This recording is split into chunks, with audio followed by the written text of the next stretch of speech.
Bom, começando aqui, já dei uma breve introdução de como vai funcionar o nosso Meetup hoje, principalmente o tema. Vamos focar muito em Data Analytics, que é o grande foco aqui, mas a gente vai acabar falando um pouco de transformação digital, para dar a introdução do peso que tem Data Analytics dentro do processo de transformação digital, porque a gente fala tanto de digitalização e tanto de Analytics ao mesmo tempo, e o que vem sendo vendido hoje no mercado sobre transformação digital, muitas vezes acaba não funcionando, porque não é vista a ótica de Data Analytics como o pilar central dessa transformação digital. Bom, a agenda hoje aqui é basicamente uma breve introdução sobre quem está trazendo para vocês esse conteúdo aqui hoje. Então, nós vamos falar brevemente sobre os heads aqui da área de Analytics. Vamos contar um pouco dessa história de parceria entre a Gênesis e a Aurochs, o que a gente está fazendo junto, qual é a ideia dessa nossa parceria.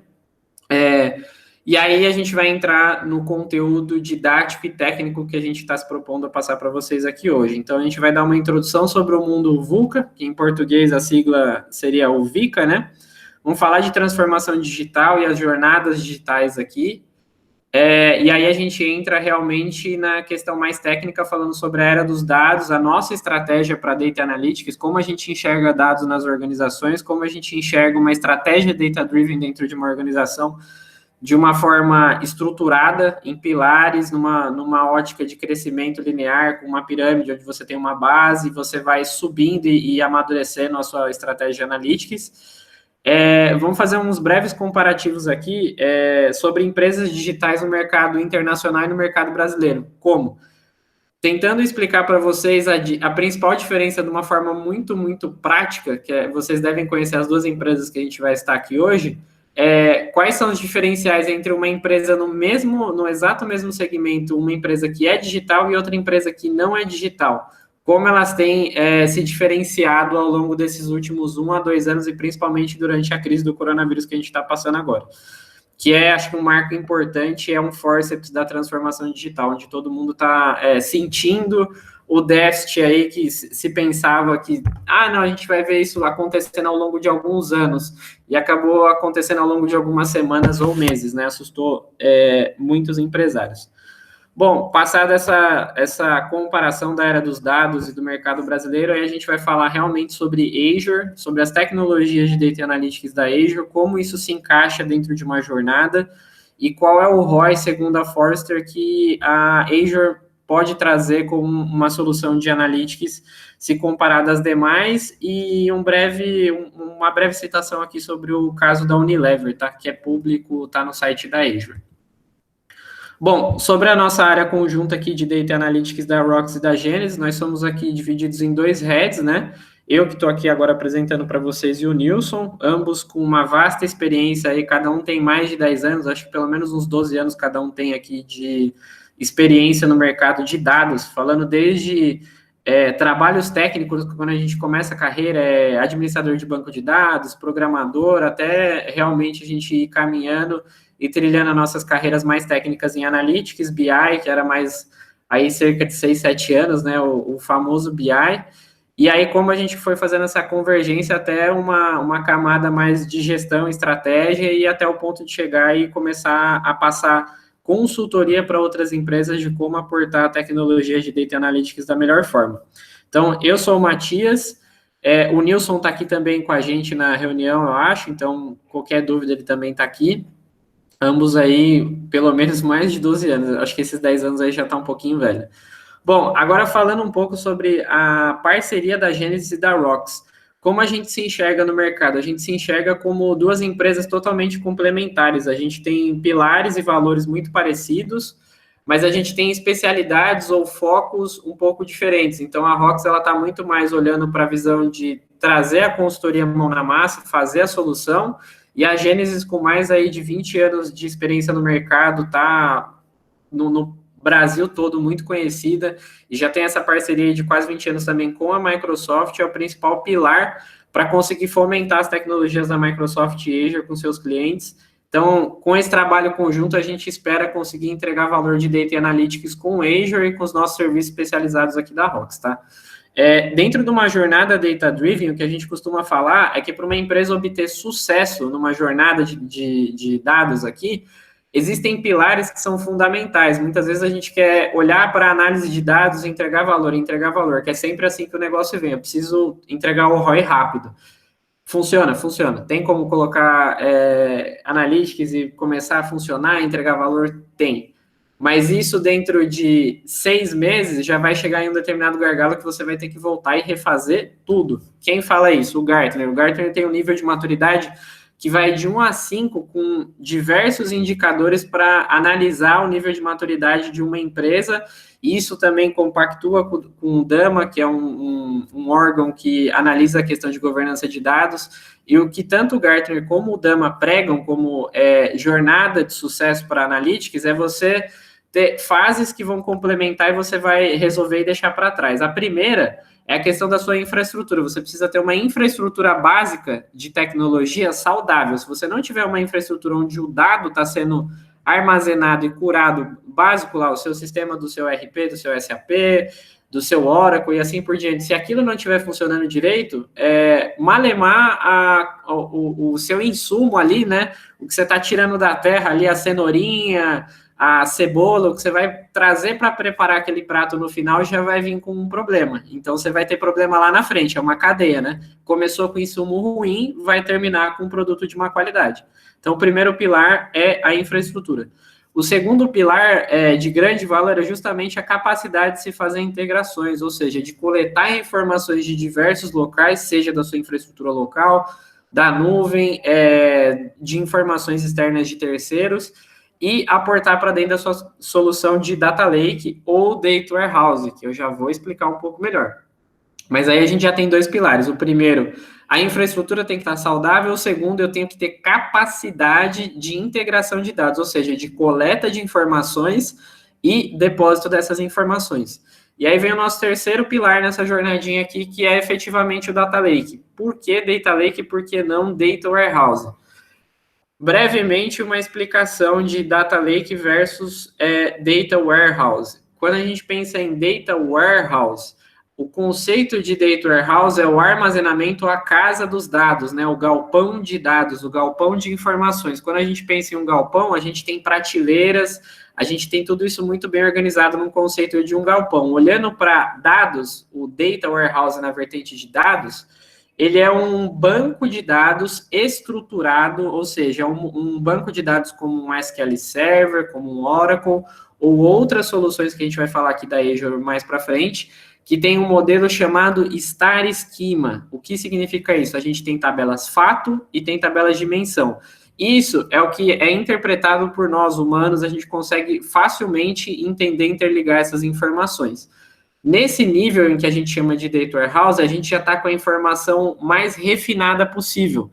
Onde eu quero chegar com isso? Refinado, se a gente voltar para a ideia da cebola, da cenoura, da plantinha, quando eu estou com o meu prato mais refinado, eu estou falando de um restaurante onde eu vou no à la carte, peço um prato e eu chego com esse prato na mesa com uma carne, com molho madeira, com um purê de batatas, uma salada, um vinho. Eu já cheguei com exatamente aquilo que eu quero, perfeito. É o meu prato e eu só tenho que me servir daquele prato. Agora, olhando um pouco mais para o Data Lake é o que vai viabilizar com que eu colete todo tipo de informação e armazene, independente se essa informação tem qualidade ou não tem no primeiro momento, se eu trouxe um pedaço inteiro do traseiro do boi ou se eu trouxe só o filé mignon. Não, eu vou armazenar o traseiro inteiro do boi ali. Depois, alguém que entende de carne vai vir, vai separar daquele meu traseiro qual é a parte da picanha, do filé mignon, do contrafilé, da alcatra, vai começar a desossar aquele boi e colocar para cada um dos pratos que eu vou servir lá na frente. Então, o Data Lake é o local onde a gente realmente recebe todo tipo de informação. Um grande exemplo é hoje com as tecnologias de inteligência artificial, tem sido muito utilizados vídeos, ou seja, eu vou lá, faço um vídeo, e daquele vídeo eu capturo, por exemplo, quantas pessoas estão entrando em um shopping. Eu sei que entraram 10 pessoas e saíram 5, eu consigo fazer uma conta. Agora, já pararam para pensar como aquela informação do vídeo se transforma em uma análise, em um número lá na ponta? Eu preciso primeiro depositar essa série de imagens que são capturadas em time-lapses, para depois efetuar um processamento e aí efetivamente registrar. Então, lá na ponta, eu tenho o Data Warehouse, onde essa informação está sendo historicamente gravada, com dados já processado e analisado para ser consumido pelas pessoas. Mas no meu back-end, antes de chegar nessa solução final, tem o Data Lake, que foi o responsável realmente por receber essa série de imagens em time-lapses, em frames ali por segundo. Tem um algoritmo que foi capaz de processar esses time-lapses, entender o comportamento dessas imagens e registrar o que aconteceu.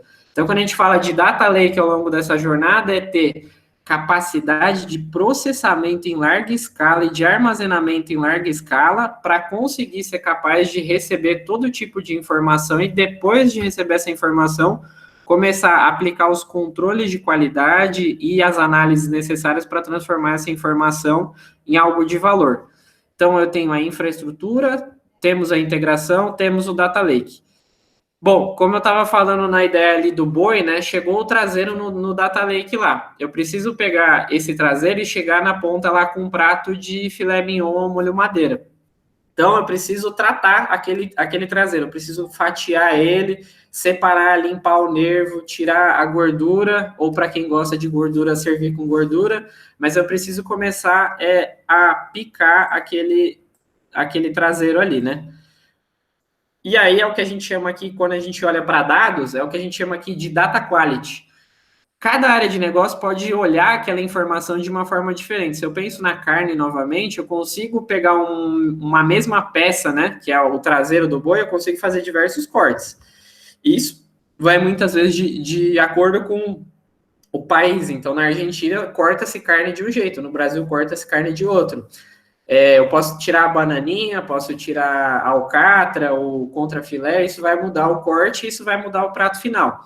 Essa etapa de data quality é o que a gente chama de realmente entender com a empresa quais são os conjuntos de regras de negócios que aquela empresa entende sobre aquela informação e aplicar e gerar esses cortes de carne e deixar eles prontos para o que a gente fala que são realmente a venda desses cortes de carnes para as pessoas que vão consumir. Então, entra uma quarta etapa aí nessa jornada, que é a adoção do usuário. O usuário lá na ponta, ele precisa estar comprado de que, olha, eu tenho um data lake aqui, esse data lake é legal, eu tenho que usar essa informação. Se os usuários não estiverem comprados de que essa informação, esse data lake, essa solução que a gente está provendo ali para eles é boa o suficiente, eles não vão usar. Se eles não usarem, você não vai ter validação, não vai ter engajamento, muito dinheiro vai ter sido investido provavelmente nisso, e isso vai estar fadado ao sucesso, porque muito dinheiro investido sem retorno e sem adoção do usuário é projeto com insucesso, e projeto com insucesso é limbo. O usuário vai continuar usando Excel, o Access na máquina dele, o computadorzinho que está debaixo ali da mesa dele que só ele sabe, e você não vai conseguir traçar uma estratégia data-driven de sucesso. Então, o quarto pilar que a gente chama é adoção do usuário. Aplicar treinamento, engajamento, meetups, eventos. O que a gente está fazendo hoje com vocês, a gente também faz com os clientes. Olha, tem um cliente aqui, a gente acabou de fazer um projeto, vamos começar a fazer um meetup na empresa, vamos ensinar para essa galera aqui o que é Power BI, como é que usa. Essa é uma parte muito importante para essa jornada data-driven ter sucesso. E aí a gente chega nas duas etapas finais ali, que é por onde geralmente as pessoas querem começar, né? Todo mundo quer começar usando Power BI. Eu quero pôr Power BI. Dá para pôr? Dá para pôr, mas é como eu estava falando. Você começa do fim e o seu começo está errado, você vai ter que começar de novo. Quando a gente consegue fazer essa caminhada e chegar nesse ponto, daqui em diante é só sorrir, daqui em diante é relatório, adoção do usuário, e isso vai ganhando cada vez mais velocidade, e a curva de retorno aqui do ROI é muito maior, porque os usuários já têm as informações acuradas, todo mundo está usando, então todo mundo está validando essa informação. Não existe outra fonte a não ser essa, porque todo mundo já entendeu que essa é a fonte, então todo mundo trabalha em prol dessa fonte.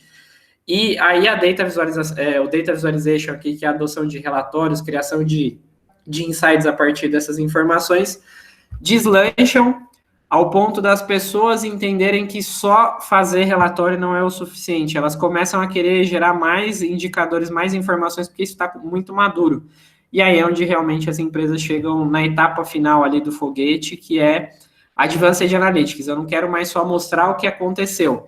Eu não quero só mostrar para o meu chefe o quanto a gente vendeu esse mês. Eu quero mostrar para o meu chefe o quanto a gente vai vender nos próximos 6 meses. Eu quero mostrar para o meu chefe o porquê a gente não vai vender nos próximos 6 meses e o que a gente tem que fazer para conseguir vender. Eu paro de olhar o reativo e começo a fazer o preditivo. Por quê? Porque está tão maduro olhar para trás, olhar o dia a dia está tão maduro que fica muito mais fácil e você tem ferramentas e dados tão maduros que fica muito mais fácil você começar a confiar nessas informações para fazer o preditivo, olhar para frente. Então, é assim que a gente enxerga a Analytics e é assim que a gente trabalha com os nossos clientes. Seguindo essas premissas, avaliando qual o nível de maturidade de cada cliente, em que nível dessa cadeia eles estão, e aí a gente sai fazendo a camada de serviços ali. Bom, aí, agora, para introduzir um pouco mais sobre transformação digital, onde a gente conecta Data Lake, Data Warehouse, Machine Learning, porque isso tudo tem tanta relevância na transformação digital, a gente precisa voltar alguns steps antes e explicar um conceito que foi criado em Stanford, acho que em 2009, 11, por ali, e aí foi publicado naquela revista Harvard Business Review, nessa mesma época, ali por 2013, que é o conceito VUCA, onde os alunos ali de administração, eles falavam o seguinte, olha, a gente está percebendo que com o advento das novas tecnologias e a complexidade não das tecnologias em si, mas do mundo, da globalização como ela está hoje, está proporcionando um mundo cada vez mais volátil, ou seja, a velocidade das mudanças está muito grande. Por quê? Internet, todo mundo tem internet, então a informação chega muito rápido na mão das pessoas. Pela própria internet, o mundo está cada vez mais globalizado, o que acontece em um país chega muito rápido no outro. Pela quantidade de voos, acho que o coronavírus é disparado o exemplo claro disso aqui. A gente sai um cara da China, prolifera uma doença pelo mundo inteiro. O mundo está globalizado, tudo está interconectado, as pessoas estão indo e vindo. Então, é um mundo volátil, as mudanças acontecem muito rápido. O mundo é incerto, então eles falam, olha, existe falta de clareza sobre o presente, né? O que é essa falta de clareza? A gente também entra na mesma era da informação, onde a gente é bombardeado por informações e interesses. Então, saber o que exatamente está acontecendo e por quê é uma incerteza muito grande. É difícil você conseguir ter tanta certeza sobre o que está acontecendo e o porquê isso está acontecendo só com base em notícias, porque cada emissora de TV pode ter um interesse por trás, não só as emissoras, mas por trás tem países, então cada país tem as suas próprias emissoras locais que vão privilegiar, transmitir a informação de acordo com os interesses de grupos, de empresários daqueles países. É um mundo muito incerto, falta clareza sobre o que está acontecendo e por que está acontecendo, e todo mundo quer passar a informação muito rápido. Às vezes, a acurácia dessa informação não é boa. Também é complexo, então a quantidade de variáveis para se tomar uma decisão são muito grandes. Como acho que os dois outros pontos, né, o V e o U ali, de velocidade volátil, né, e incerto, já meio que dão um norte do porquê tem tantas variáveis, tem tanta coisa acontecendo que você somar todas essas variáveis para tomar uma decisão é um pouco difícil, não dá para fazer isso tudo como se fazia 20 anos atrás, onde você tinha um empresário de mega sucesso, com muito conhecimento, experiência de mercado, ele entendia muito rápido o que estava acontecendo, e esse guru falava, vamos fazer isso ou vamos fazer aquilo, pelos anos de experiência dele. Hoje já não é assim, você precisa estar pautado em fatos, em dados, e estar muito bem calçado, ou você toma uma decisão que quebra o seu negócio do dia para a noite. E também aí, de novo, o ambíguo, né? Que acho que casa muito com o incerto. Falta clareza sobre o significado dos eventos, ou seja, a correlação. Então, a gente às vezes vê as pessoas falando, não, eu manjo muito de machine learning, de ciência de dados, vou fazer a regressão linear. O que a gente fala é que, olha, hoje o mundo é tão ambíguo que às vezes você acha que uma variável influencia na outra, né? Eu acho que esses eventos estão correlacionados da forma A, e às vezes não é bem assim, você vai tomar uma decisão errada. Então, também com um mundo cada vez mais ambíguo, saber qual é a correlação das variáveis desses eventos que vem acontecendo também são muito importantes para a tomada de decisão. E somado a tudo isso, o mundo como um todo, as empresas, os governos, os países, tudo que a gente vive hoje, entraram na era da transformação digital. E o que a gente chama aqui de transformação digital? O que é efetivamente a transformação digital? A transformação digital não é uma coisa só, são N coisas. A transformação digital é a aplicação e a digitalização de jornadas. A gente pode imaginar que existem N jornadas no nosso dia a dia, desde levantar para tomar um café da manhã, ir lavar a roupa. Minha máquina de lavar aqui, eu tenho um aplicativo da Samsung, ela me avisa no celular quando eu estou na rua se a roupa terminou de lavar, se a diarista que vem aqui esses dias ligou a minha máquina, fez alguma cagada, apareceu lá, eu tava na rua, apareceu lá, sua máquina de lavar teve um problema e parou e não sei o quê. Então, tudo hoje está ficando cada vez mais digital. Se a gente entender o que é a transformação digital mais a fundo, a transformação digital é digitalizar tudo o que é possível ser digitalizado, porque quando a gente digitaliza, a gente conecta. É o primeiro ponto. Se tudo está ficando mais digital, tudo está ficando mais conectado, e o que não está conectado está fora do novo mundo. Se você, por exemplo, a máquina de lavar, ela está digital, então ela me avisa em casa, é o Alexa que eu peço coisa, aviso o Alexa, tudo está ficando mais conectado. Quando a gente vai para uma empresa, para a experiência do cliente, a gente começa com a jornada de trabalho digitalizada, que é o Microsoft Teams. Quantas empresas ou quantos de vocês que estão aqui hoje não sabem a diferença que faz ter um Microsoft Teams para fazer videoconferência, compartilhar os seus arquivos, ter uma sala de colaboração mútua ali, instalar um monte de aplicativo com os seus colaboradores, compartilhar a planilha lá do Office 365, conseguir criar uma wiki, o como isso, e até um pouco tempo atrás, Microsoft Teams, eu acho legal. Com o Covid, foi o maior exemplo. Quem não tinha uma solução dessa não consegue trabalhar hoje em dia. É praticamente impossível conseguir fazer o trabalho remoto com a mesma qualidade que você tinha um trabalho físico sem ter um ambiente colaborativo na empresa. É uma das jornadas, por exemplo, a ser digitalizada, ou que deveria ter sido. Se você imaginar uma cadeia logística, existe o modelo tradicional e existe o modelo digital.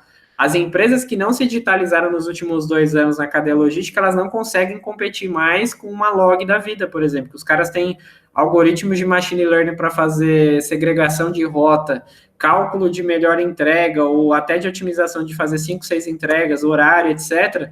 Tanto é que a Amazon no Brasil contratou os caras. Hoje quem faz entrega para a Amazon no Brasil é a Log.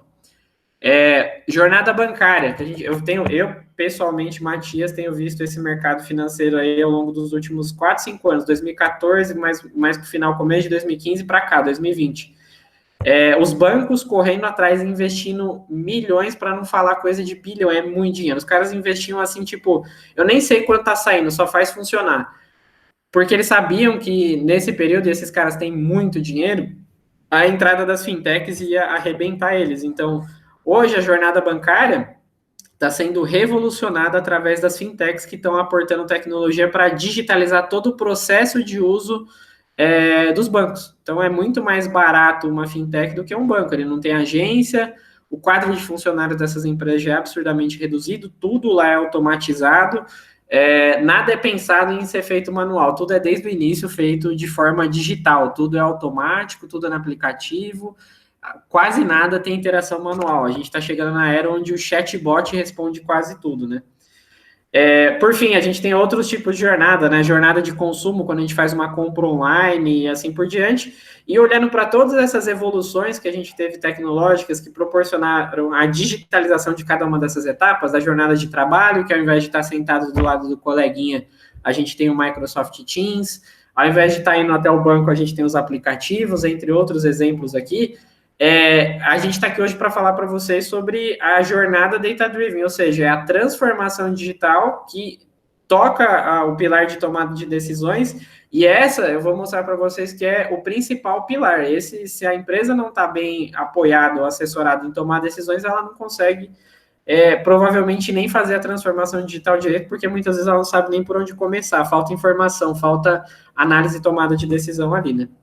Bom, a jornada de data-driven é basicamente conseguir levar dados para toda a empresa. Por muitos anos, só o nível gerencial ou o nível de gestão, um determinado nível ali estratégico da empresa teve apoio ou acesso às informações, porque sempre foi muito caro conseguir tratar, transformar, agregar essas informações para fazer relatórios e tomar decisões. Muitas empresas têm 3, 4 analistas compilando N planilhas de Excel para gerar um relatório para um superintendente ou para um gerente. Isso é caro. A ideia da transformação digital em dados é conseguir escalar dados para toda empresa, ter isso muito mais na mão e deixar esses funcionários ou esses empregados cada vez mais... eles têm que ter autonomia, acho que a palavra é autonomia para que todo mundo consiga tomar decisões ali no dia a dia, todo mundo possa se pautar em dados.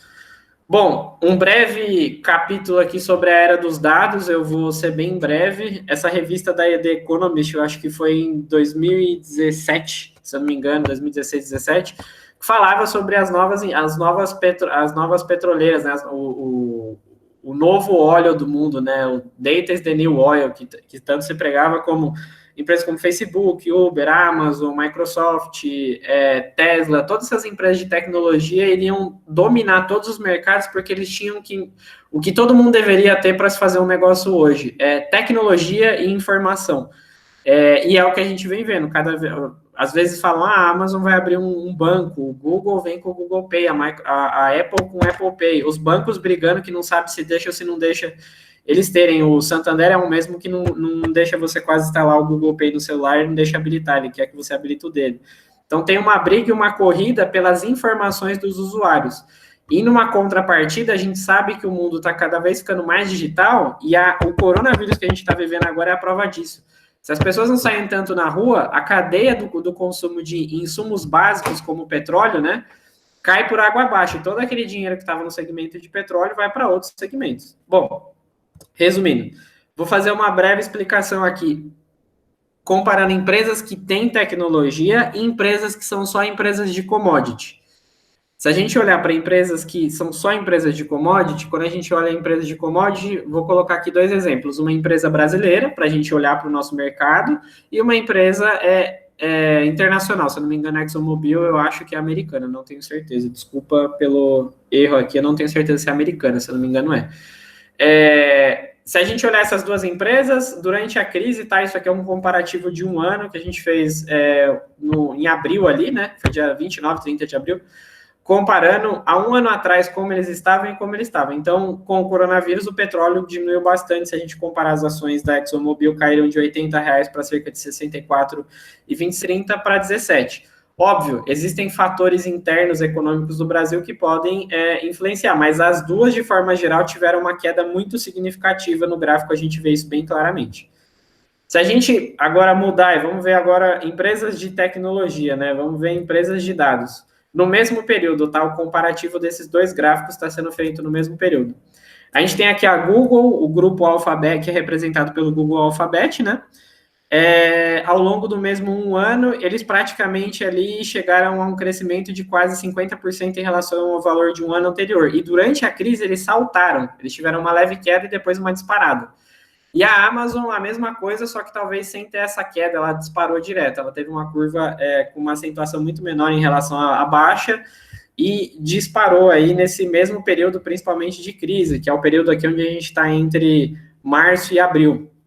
Porque ficou muito claro para o mercado que, independente do tipo de crise, o que quer que aconteça no mundo, as empresas que são digitais, elas têm tempo hábil e têm força, knowledge, conhecimento, tecnologia para mudarem.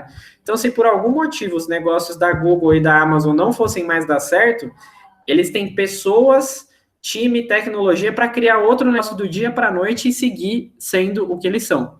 Agora, quando a gente olha para uma empresa que não tem tecnologia, que não é uma empresa digital, que não tem capital humano e capital tecnológico para mudar, elas são só uma empresa de commodity. Tudo que elas têm é petróleo. O que elas vão fazer com isso?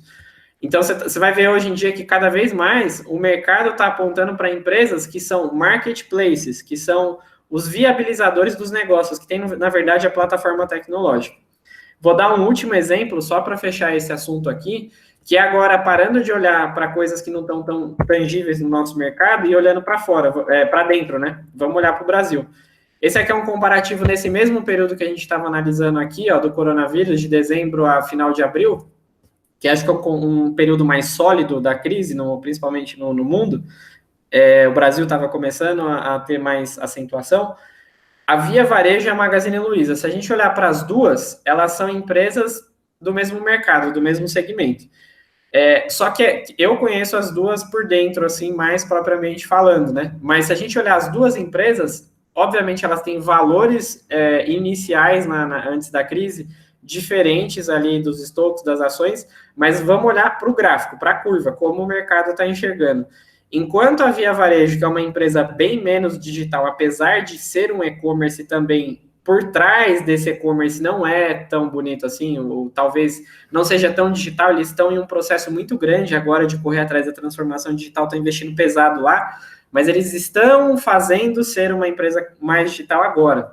A gente olha para o Magazine Luiza, que é uma empresa que em 2017 estava indo nos Estados Unidos pregar e evangelizar tecnologias de Big Data, de Analytics, já é conhecida mundo afora pelo Luiza Labs, o Cabeça de Lab e tantas outras coisas tecnológicas e legais que eles têm lá dentro. O Magazine Luiza, no mesmo período de crise, ele teve uma queda, mas rapidamente ele teve uma resposta, e olhando no mesmo período de um ano, ele conseguiu equalizar a curva do que ele estava um ano atrás para o que ele estava naquele mesmo período. Então, ele teve um ganho, queda e já estabilizou. Olhando para a ação da Via Varejo, a gente entende que o mercado viu uma queda, mas não viu um poder de resposta, uma capacidade pronta de resposta à crise, de resposta ao problema. Ou seja, aquele V do VUCA lá, volatilidade, mudança e tal, é assim que as empresas vão ser cada vez mais analisadas. Eu acho que eu coloquei mais um gráfico, que agora é olhando agora, julho, hoje, esse gráfico é até hoje de manhã, tá? Se a gente olhar até hoje de manhã, beleza, o mercado agora, a gente já está numa situação em que o coronavírus já foi entendido o que vai acontecer com o mundo como um todo, todas as empresas estão se recuperando, a Bolsa já está em 93, 94 mil pontos. As duas são empresas de e-commerce, então, em geral, é um mercado que vai ser favorecido, mas se a gente olha para a Via Varejo, ela está, hoje, 15,38, no mesmo valor que ela estava antes da crise. Ou seja, ela não ganhou nada, mesmo sendo uma empresa de um mercado que será futuramente favorecido pela crise que a gente teve, pela transformação de consumo, que é o mercado de compra online. Ela está basicamente no valor aqui que ela deveria estar perto aqui, antes da crise do coronavírus, onde eu estou com o mouse. Se vocês não estiverem vendo aqui, é aproximadamente em março aqui, tá? Quando a gente olha para o Magazine Luiza, que é a queridinha hoje da Bolsa, e tanto se fala do Magazine Luiza, durante a crise, ela criou uns 3 ou 4 produtos novos. Ela criou um marketplace para se vender todo tipo de negócio lá dentro. Eles cuidam da logística. Eles tiveram uma alta capacidade, pronta capacidade de análise e resposta. Conseguiram analisar os riscos, conseguiram criar produtos digitais e colocar no mercado isso de uma forma rápida. Então, ao invés de olhar para um ano atrás que valia 40, hoje vale 70, ou até o melhor valor antes da crise, os caras dobraram. Eles aproveitaram a oportunidade de mercado de crise para crescer, enquanto o restante está só recuperando. Só para dar uma ideia do quanto isso é significativo sobre transformação digital e essa capacidade toda. Bom, nessa parte final aqui, a gente vai falar um pouco mais sobre essa estratégia, ou qual é a visão estratégica adequada para se implementar Data Analytics, e a gente vai fechar com as tecnologias da Azure e como elas podem ajudar as empresas a aportarem de uma forma madura Data Analytics no negócio. Bom, a gente tem uma visão estratégica clara que o pilar fundamental para produtos digitais, que é o que a gente estava falando aqui de APIs de inteligência artificial, APIs que hoje os Open Bank estão vendendo diversas APIs, empresas como Serasa, Boa Vista estão vendendo risco de crédito online através de APIs. Isso aqui é o final dessa cadeia produtiva, né? Mas o insumo lá atrás, onde começa essa cadeia produtiva, é o Data Lake, são os dados, é a plataforma de Big Data dessa empresa, que depois vai sendo amadurecida através do nosso tradicional BI, o que a gente chama aqui de Analytics. Isso ganha maturidade, viabiliza fazer estudos de Data Science, ou seja, análises exploratórias mais avançadas, para se gerarem modelos de Machine Learning e, finalmente, utilizar esses modelos em algoritmos de inteligência artificial. Então, indo rapidamente aqui, esse também é um blueprint nosso aqui, né? A gente tem, no início, as diversas fontes de informação possíveis a serem coletadas, internas ou externas. Isso tudo é coletado e armazenado no Data Lake, e dentro do Data Lake, a gente costuma aqui comparar o Data Lake com um bandejão, com um prato de comida, né? Então, você começa esse prato de comida assim, olha, se você quiser comer essa informação aqui, você pode comer ela direto da horta. Vai lá, pega a cenoura, que está lá na Halzone, lava ela, corta e come. Aí você que se serve, você tem que pôr lá o seu hidrosteril, é problema se eu pegar a cenoura aqui, porque é só uma informação que eu joguei aqui dentro do Data Lake. Depois, com todo o trabalho que vai sendo feito ali pelo time de engenharia, você tem uma informação um pouco melhor. Ao invés de ter que pegar lá na horta, você já pega lá na feira, ou na geladeira ali, eu vou colocar aqui na geladeira, né? Você já lavou, já tá a cenoura separadinha, tal, na geladeira, é só pegar, cortar e comer, não precisa pegar da horta. Então, já é uma cenoura mais confiável ali de comer. Ou até vamos colocar aqui, ao invés da geladeira, eu vou colocar melhor aqui essa situação. Você está realmente no self-service ali, né? Você vai lá e monta o seu prato. Acho que fica melhor essa colocação. Você vai pegar o arroz, o feijão, a cenoura, a salada e vai montar o seu prato e pesar. Ou a gente chega finalmente olha, garçom, eu quero um prato de filé mignon ao molho madeira com cenouras e um purê de batata. Então, você pede o prato feito aqui, é o que a gente chama da zona refinada, que é onde já tem os relatórios prontos no seu data lake para serem consumidos. E o que a gente chama de analytics é onde realmente a gente já pegou aquele prato feito ali e conseguiu aplicar algoritmos de inteligência artificial, conseguiu aplicar todas as análises ali possíveis e a inteligência por trás de tudo isso, a seleção das variáveis e já tem as decisões prontas, né? Já tem ali aquele cardápio de cenários prontos para se tomar uma decisão. Ao invés de ter um relatório, eu tenho cenários de decisões e caminhos a serem tomados ali. Aí explicando um pouco para vocês agora o porquê as tecnologias de cloud computing, que também é um tema aqui do nosso Meetup hoje, são tão importantes e fundamentais nessa jornada. O boom do Big Data aqui, que a gente chama, viabilizou aí uma série de adoções e o boom do Big Data foi quem trouxe essa transformação digital como ela é hoje. Por quê? Se a gente olha a transformação digital, um dos principais pilares hoje é cloud computing. Mas por que cloud computing apareceu e apareceu com tanta evidência e relevância? Não é só para migrar nossas aplicações para a nuvem, isso é muito importante. Mas o que viabilizou muito, principalmente com que as clouds, as grandes empresas como Microsoft, Amazon, Google, os grandes players aí que estão investindo muito pesado aí, criassem as plataformas de cloud e soubessem que isso teria um retorno, é porque fazer analytics dentro de casa ficou caro demais. Você querer fazer analytics da forma como se fazia com Teradata, Exadata, que mais de appliance? Bom, acho que os principais appliances aí que as grandes empresas tinham, que é esse boom da primeira transformação, é a modernização do Data Warehouse, ou seja, você tinha um appliance, um modelo Star Schema de dados lá, e era caríssimo. Você tem um Teradata, por exemplo, para fazer toda a sua transformação até chegar naquele dado refinado, era caríssimo. Por quê? Você tinha que comprar aquele puta hardware com software e licenciamento caro, e cada vez mais aquilo ali se tornava obsoleto em relação ao volume de dados que você precisava, e a solução era comprar mais um Exadata, mais um Teradata. Isso vai ficando caro, cada vez mais caro. Então, o primeiro boom que se teve para transformar e modernizar soluções de Data Warehouse foi a adoção das tecnologias de Big Data do Hadoop. O Hadoop inverteu a chave ali, ao invés de você gastar em licença, você começou a investir em hardware. Olha, não compra um Exadata, não compra um Teradata e paga caro com licença, compra hardware da Dell, da HP, de quem for, e aí você coloca o Hadoop, que é open source, é mais barato que ficar pagando licença. E aí foi o primeiro boom que se teve.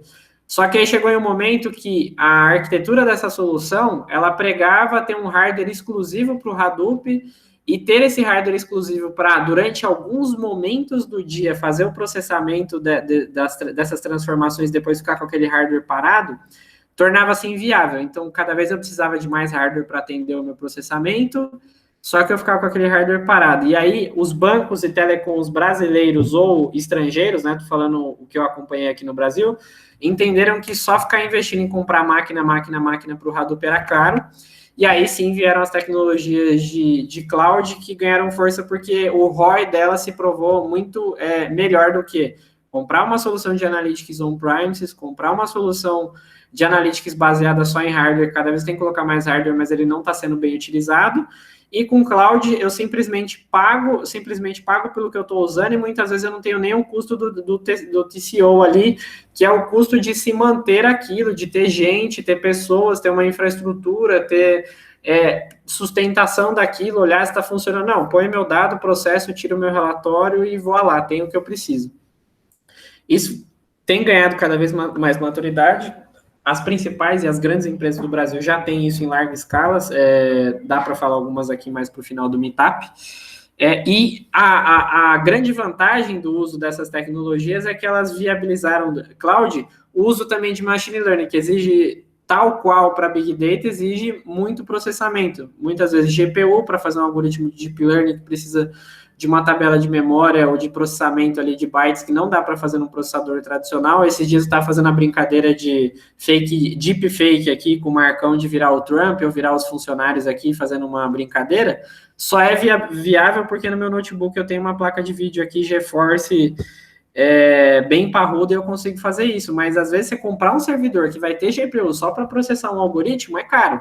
Na nuvem você tem isso por 10 minutos, se for preciso, para rodar um algoritmo. Então, a nuvem também trouxe e viabilizou com que qualquer empresa consiga ter a capacidade tecnológica para responder e criar produtos e responder à crise, como a gente estava falando aqui, por exemplo, do Magazine Luiza. Se você tem uma ideia, você consegue colocar essa ideia em prática muito rápido, porque você não precisa adquirir alguma coisa. Você vai lá, usa, faz o seu MVP, coloca para rodar, tá dando certo, paga e tem o retorno.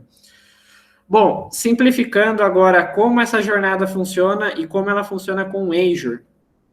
Esse aqui é o nosso ciclo baseado nos nossos diagramas anteriores de como tudo isso funciona de uma forma mais prática, né? Como a gente consegue fazer a ingestão, a transformação, a análise, a modelagem e colocar esses algoritmos em produção. Com a Azure, a gente tem uma pecinha para cada um desses steps, esse quebra-cabeça. Então, com a Azure, a gente consegue... Isso aqui é um desenho de uma infraestrutura para uma SMB, uma empresa pequena e média, aí, podendo usar Analytics rápido aí na Azure, né? Para fazer todo o step de ingestão e transformação de dados, a Azure proporciona para a gente o Azure Data Factory, que é a ferramenta deles de ETL ou de ELT, para ingestão e transformação de dados, onde a gente pode fazer todo esse arcabouço aí que anteriormente, por exemplo, para quem conhece, o Microsoft Integration Service fazia, ou outras ferramentas GTL, só que isso tudo como um serviço, ou seja, não sendo necessário necessariamente adquirir licença, comprar hardware, ou mesmo pagar para ter aquilo por 1 ano, 2, eu posso pagar para fazer 1 mês, testar e ir evoluindo a minha solução.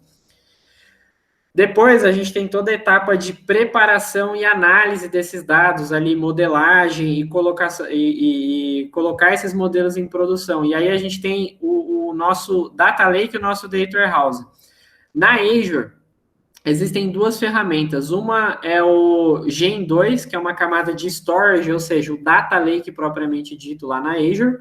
E para a etapa final de disponibilização desses dados refinados, para colocar o nosso filé mignon ali com molho madeira para ser servido para os nossos clientes, para os nossos usuários na empresa, a Azure disponibiliza uma plataforma que é o Azure Synapse Analytics, que é um ambiente integrado de Power BI com Machine Learning e o SQL, o antigo SQL Data Warehouse.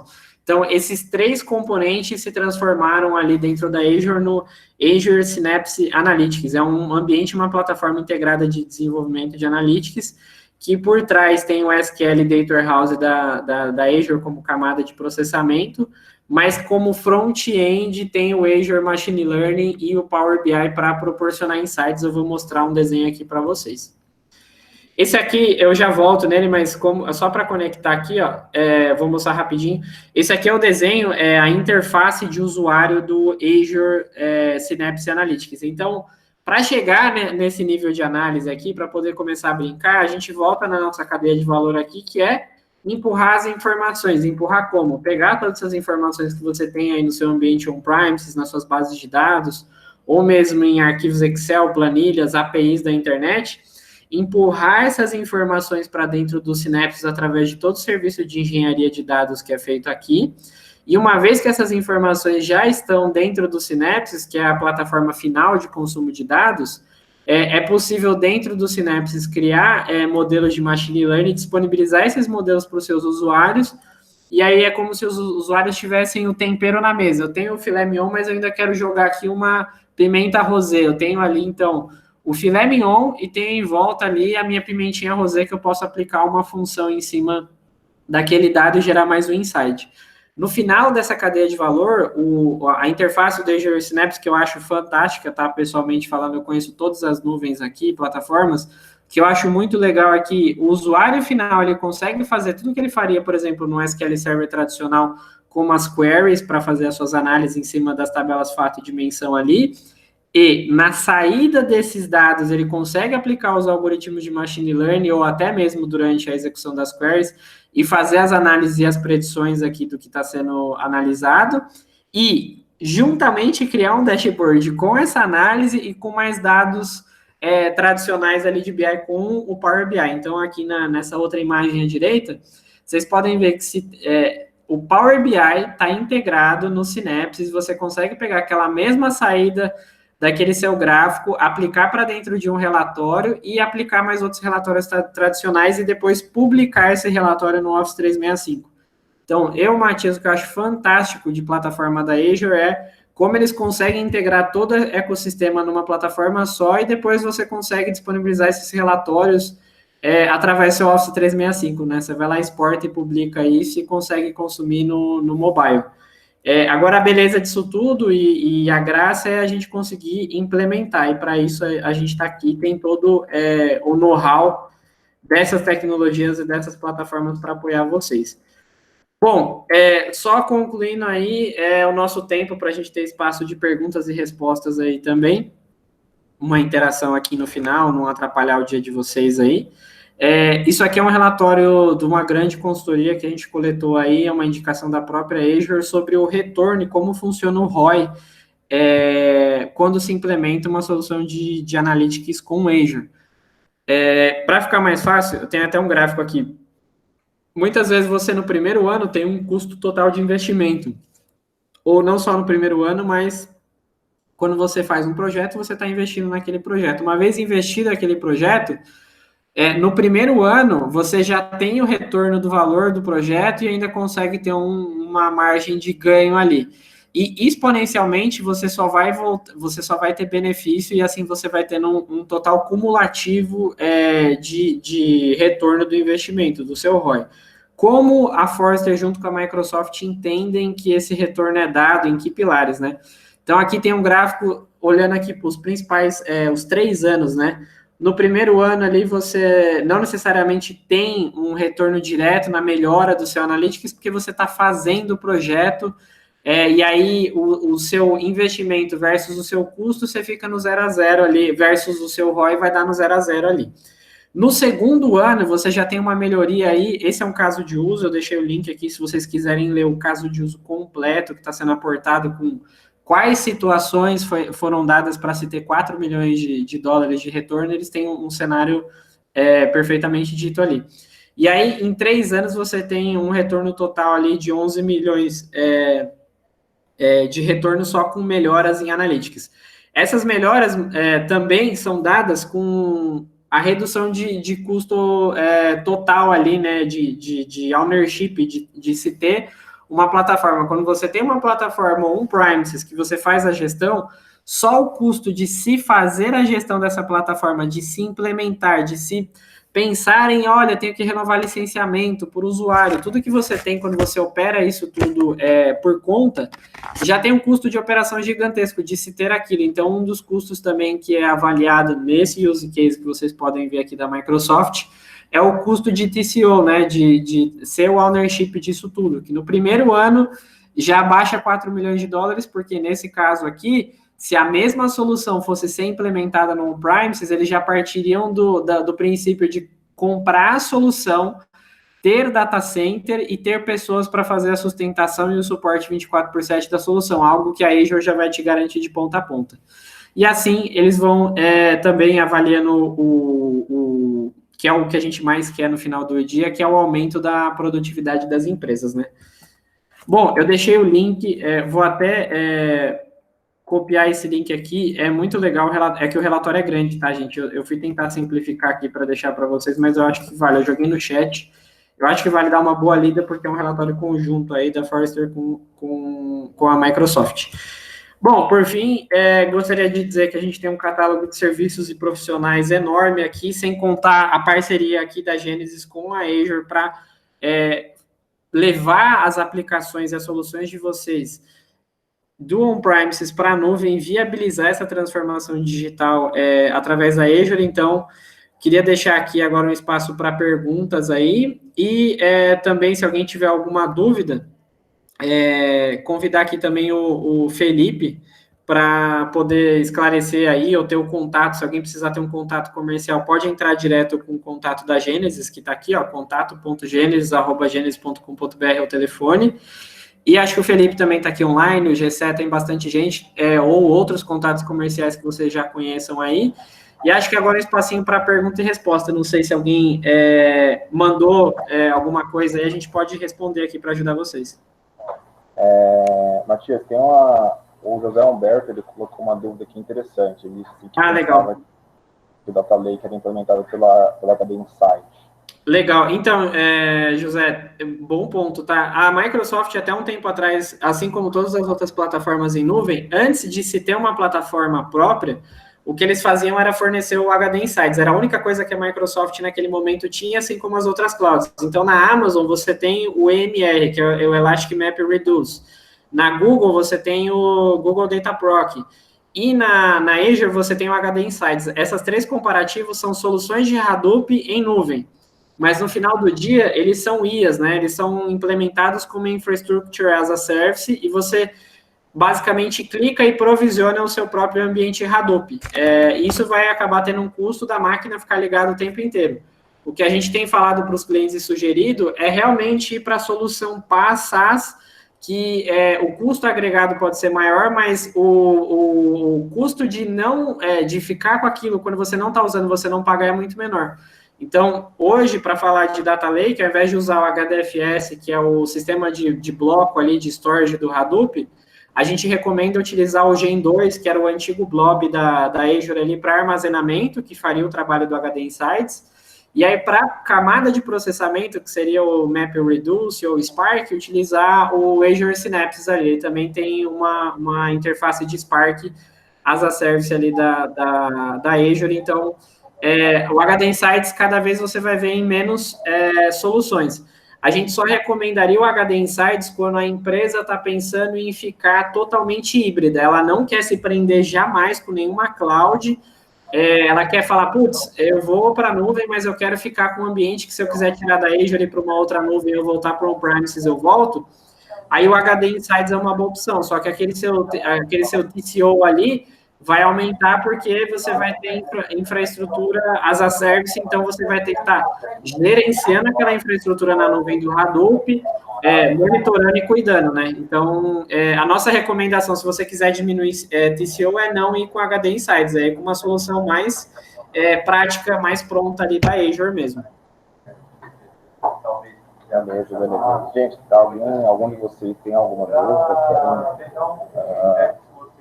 tirar alguma dúvida em relação às soluções aqui? Eu não sei se mais alguém aí tem alguma dúvida, alguma pergunta. Não esqueçam aí de procurar os contatos na Gênesis de vocês. Se tiverem alguma oportunidade, querem falar sobre alguma coisa, desenhar alguma solução em conjunto aí. Legal. Ele não tá rodando ainda? Isso, pessoal. O Felipe Canhani ele estará entrando em contato com vocês, está enviando também a apresentação completa. Então, caso vocês tenham alguma dúvida, é só respondê-lo, tá? A gente vai estar entrando em contato com vocês ainda hoje. Então,